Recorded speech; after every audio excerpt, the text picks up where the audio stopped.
1-2 학제성과 전문성. 사실 학제적 접근은 도무지 무슨 새로운 발상이 아니다.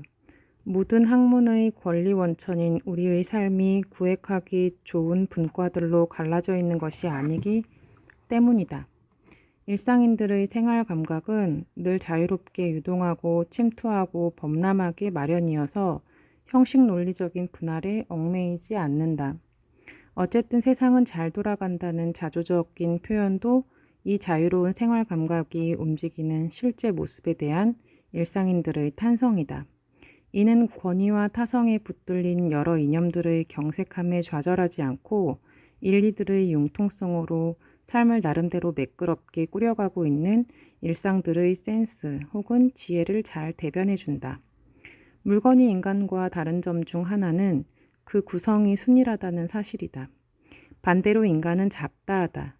이 잡다하다는 사실은 주변의 여러 정황에 기민하고 적절하게 대응할 수 있다는 것인데, 넓게 본다면 이 대응력이야말로 권위와 타성에 붙들린 여러 이념들의 경색함에 좌절하지 않고 일리들의 융통성으로 삶을 나름대로 매끄럽게 꾸려가고 있는 일상들의 센스 혹은 지혜의 원천이 된다. 일리들의 융통성이라는 말 속에 이 대목의 논제인 학제성과 전문성이 서로 어울릴 수 있는 가능성이 주어진다. 일리의 융통이란 결국 전문성의 학제화를 뒷받침할 수 있는 해석학적 기반이 되기 때문이다. 전문성을 진리가 아닌 인리의 영역에 배당시킨 것은 이미 여러 부분에서 설명이 있었으므로 여기서는 상론을 피한다. 길게 논의할 수는 없지만 슈츠가 말하는 제한된 의미의 영역이라는 개념도 전문성을 인리의 영역으로 보는 태도와 서로 어울린다고 판단된다. 또한 전문성이 학제성으로 나아가야 하는 이유는 첫째, 원칙적으로 전문성이 이치의 맥을 떠나 있는 초월적 진리의 영역이 아니라는 점. 둘째, 이미 지적했듯이 학문의 권리 원천인 우리의 삶이 구획하기 좋은 분과들로 갈라져 있지 않고 늘 자유롭게 유동하고 침투하고 범람하게 마련이기 때문이다. 그러나 인리들의 융통, 즉 학제성의 확립이 욕심만큼 쉽게 이루어지는 것은 아니다. 바로 이 점에서 삶의 자연스러움과 삶의 거북스러움은 대조를 보인다.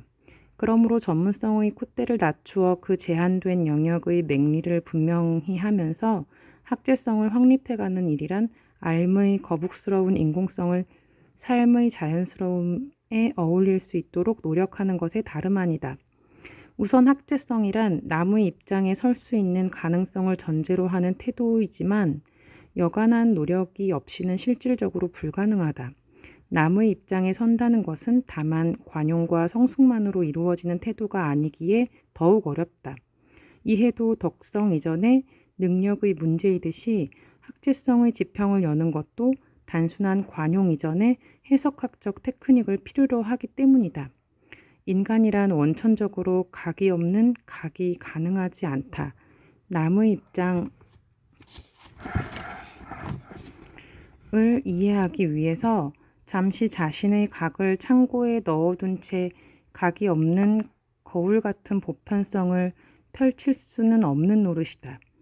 그러므로 자신의 각과 그리고 그 각이 던지는 그림자의 한계 속을 벗어나지 못하면서 남의 각과 그림자가 드러내는 지평을 이해한다는 것은 매우 어려운 일이다. 그러므로 우선 두 가지의 시도를 포기하는 것에서 출발해야 할 듯하다.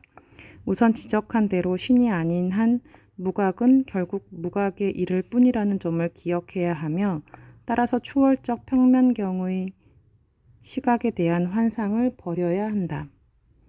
또한 마치 징검다리를 건너듯이 자신의 입장과 시각을 산뜻하게 유예한 채 잠시 남의 입장과 시각으로 옮아갈 수 있다고 믿는 환상도 버려야 한다.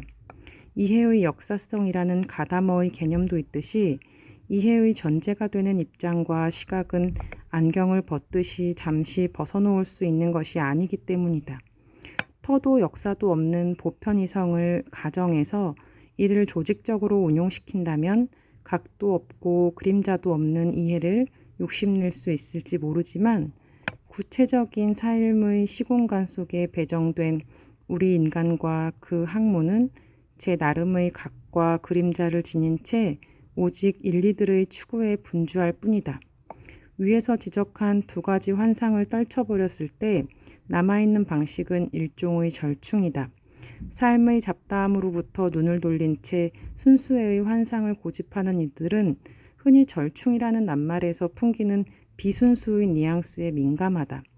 그러나 우리 삶의 과정은 결연하고 매끈한 성패로 이루어지는 것이 아니라 여러 성격과 모양의 절충으로 연속되어 있는 법이니 뉘앙스에 코를 킁킁대기보다는 발바닥이 부딪히는 흙의 질감에 더 유의하는 편이 좋겠다.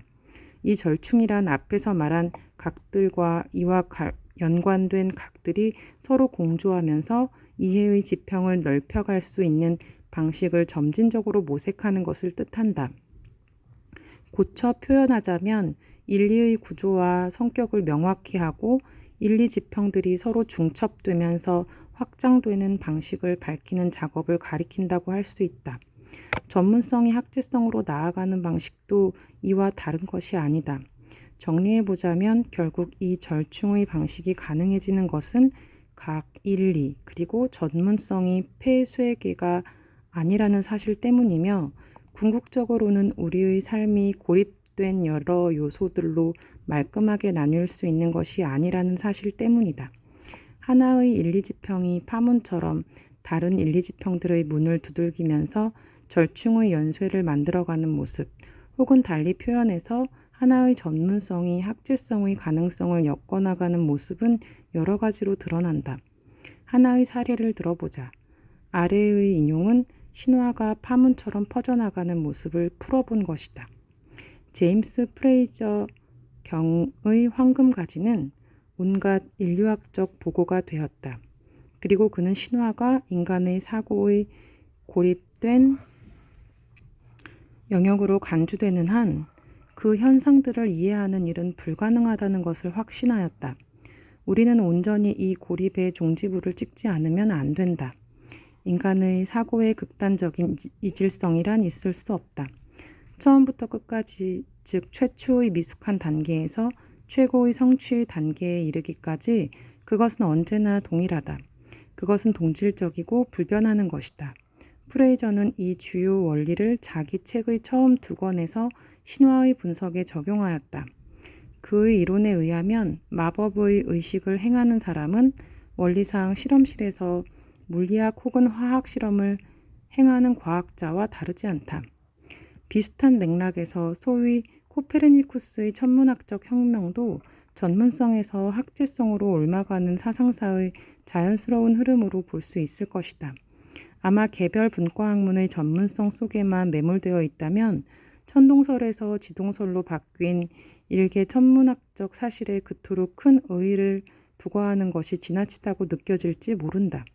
중세의 학문과 그 문화적 유기성을 체감할 수 없는 우리들로서는 단지 새로운 천문학적 사실 하나가 어떻게 혁명적일 수 있는지 짐작하기 어렵다. 모든 학문이 신학을 정점으로 통합되고 단원적 종교구조의 역학으로 사회가 운영되며 성서가 최상급의 언어로 군림하면서 세속적이며 자유로운 상상력을 차폐하고 권력과 야합한 교리가 경전화되는 그 거대한 구조가 감각적으로 잡힐 때라야 코페르니쿠스 전후의 혁명성은 제대로 이해될 수 있을 것이기 때문이다. 인간의 학문은 필경 이해의 활동을 통해서 이루어질 수밖에 없고 또 이해라는 행위 자체는 이미 전문성과 학제성의 공조와 교감을 전제하고 있다. A를 이해하기 위해서 A만 고집하는 태도는 결국 A조차 이해하지 못하는 결과를 낳는 법이다. 인식과 이해는 늘 비교와 대조의 감각에서 출발하기 때문에 A를 둘러싸고 있는 B에 대한 선이해 혹은 최소한 선 개념적 직감이라도 없다면 A라는 사태는 우리의 이해에 다가설 수 있는 근본 실마리조차 갖추지 못하게 될 것이다. 이 형식적 도식 속에 학제성을 적용시켜 본다면 학제성이란 A와 A가 서로 이웃하거나 때로 상호 침투하고 범람하는 모습이나 구조, 그리고 그 논리를 가리키는 말이다. 이를 인리들 사이의 공조성이라고 불러도 논지의 전개상 별 무리는 없겠다. 따라서 엄밀하게 보자면 인식이나 이해라는 활동의 본래 모습이 이 학제성을 확립하는 태도의 다름 아니라는 주장으로까지 나갈 수 있을 것이다. 그러므로 전문성과 학제성은 서로에게 같은 동전의 다른 면 같은 위상을 나누고 있는 셈이다. 학제적으로 접근하려는 태도는 분석과 분과의 논리가 지배했던 계몽의 논리로 보자면 매우 새로운 듯이 비칠 수 있다. 그러나 이 태도를 자연스러운 것인 양 여길 수 있는 것은 바로 그것 속에 우리가 살아가는 삶의 모습이 보다 솔직하게 담겨져 있다는 믿음 때문이다. 스트라치의 표현을 따온다면 전문성은 일종의 무지이며 또 무지 속에서 이루어지는 지식의 탑이다. 물론 이것은 카가 지적한 역사학이라는 전문성 속에서만 통하는 말은 아니다. 자신의 영역과 방법을 분명히 하고 서늘한 느낌이 들 정도로 분석의 메스를 갈아놓았던 앞 시대의 학문들은 모두 이 전문성이라는 무지의 지에 어느 정도 탐닉하고 있었다. 학문이란 어차피 하나의 입장을 확립시켜가는 과정이고 또 입장이란 하나의 선택을 두드러지게 강조하고 이를 소중히 여기며 더 나아가서 그 선택에 대한 책임을 지는 것이다. 그런데 문제는 이 선택을 출발점으로 삼아 학문적인 전문성이 정착되자 자칭 타칭 전문가로 격상한 이들이 이 선택이라는 긴장된 사실을 잊어버리는 것이다. 그래서 자기 학문의 전문성이 인간적인 선택의 열매가 아니라 무슨 천례의 절대적인 조건인 듯이 착각하게 된다. 다시 카의 생각을 빌려 비유하자면 역사도 역사가의 선택과 해석에 따라 끊임없이 변형 가능한 것이지 하늘에서 뚝 떨어진 객관적이고 변치 않는 사실을 차곡차곡 모아서 만들어가는 것이 아니다. 역사가는 반드시 선택적이다. 역사가의 해석으로부터 독립되어 객관적으로 존재하는 역사적 사실이라는 단단한 속을 믿는 것은 본말 전도의 오류이지만 제거하기가 매우 어려운 오류이다. 선택이란 영원한 상을 한 손학 위에 다 쥘 수 없는 인간의 한계다. 그러나 이것이 구태여 한계일 필요는 없다. 한계로 느껴지는 이유는 우선 우리의 욕심이 과하기 때문이다. 전문성, 특히 건전한 전문성이란 과도한 욕심을 줄임으로써 이 인간의 한계를 오히려 한 걸음 멀리 나갈 수 있는 조건으로 승화시킨 결과다.